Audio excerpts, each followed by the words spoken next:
मछली वाले आए, सब्जी वाले आए, पान वाले ने भी सुन लिया, रिक्शे वाले भी रुक गए।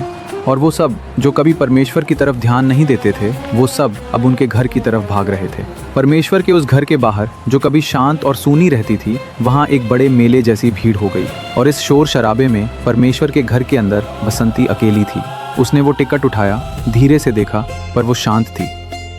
उन दिनों शहर में एक और आदमी था, दीनानाथ साहब, शहर का बड़ा वकील, जिस पर कई मुकदमे पेंडिंग थे, जिसने कई सालों से एक भी केस नहीं जीता था।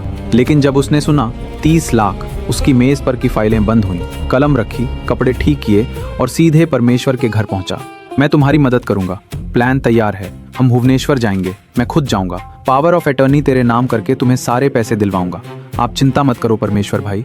परमेश्वर ने सोचा ये इतना मेहरबान क्यों है, लेकिन फिर उन्होंने सोचा क्या पता शायद अच्छे लोग भी होते हैं। और इसी सोच में, इसी भोलेपन में परमेश्वर ने उसे हाँ कह दिया। फिर आया मक्कू भाई, असली नाम था मुकुंद, परमेश्वर की बहन का पति, जिसने एक जमाने में शादी के सिर्फ 2 साल बाद परमेश्वर की बहन को इस छोटे शहर में अकेला छोड़ दिया और खुद भुवनेश्वर चला गया, वहाँ किसी और के साथ। 25 सालों बाद मक्कू भाई वापस आया।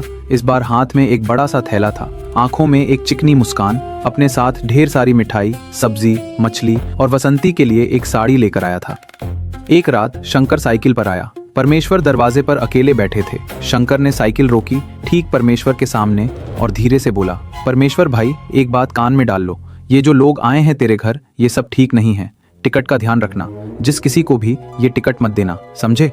परमेश्वर ने सुना, कुछ बोले नहीं। और उसी वक्त मक्कू भाई की ऊंची आवाज आई अंदर से, अरे शंकर, हमारी घर की बात में मत पड़, हम जानते हैं क्या करना है। शंकर कुछ नहीं बोला, साइकिल पर बैठा और चला गया। परमेश्वर ने उसकी जाती हुई साइकिल को देखा और एक बार, सिर्फ एक बार, उनके चेहरे पर कुछ आया, कोई भाव, कोई प्रश्न, फिर चला गया।